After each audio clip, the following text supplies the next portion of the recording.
This eyebrow is not real, so let's show you how I created it. Starting off with the Anastasia Beverly Hills Dip Brow Pomade in soft brown. I'm using an angled nail art brush that's so old from Amazon but works amazing. And the Anastasia Brow Freeze Styling Wax. So I'm going in.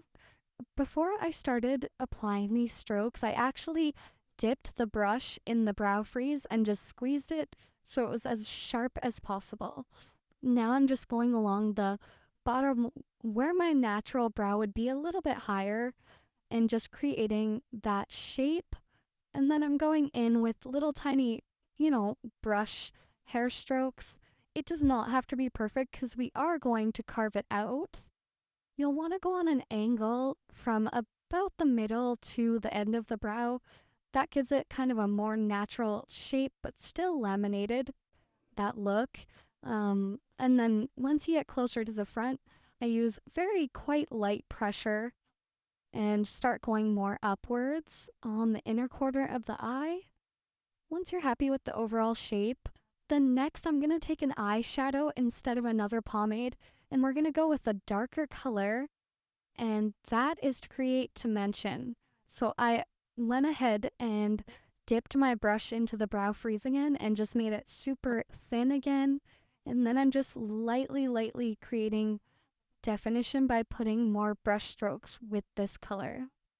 It does take practice to get the hang of it, and I always start, no matter what, from the middle of the brow towards the end, and then I do, when there's the least amount of product left on the brush, then I go towards the front because you want it to be softer.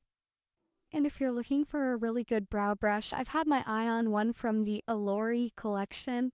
I will tag them below, and that's what I would recommend. So I'm using a flat brush and the CoverGirl concealer in Fair Porcelain, and this is just to carve out the brows. Do little strokes, short strokes to get a clean line. This also takes quite a bit of practice. And I also use this concealer as primer. I find it works as an amazing base and makes your eyeshadow last all day. So I just put more down there and buff it out with any kind of brush. And then I'm using my foundation shade for the top portion of my eyebrow so that it's not super light on top and hard to blend out.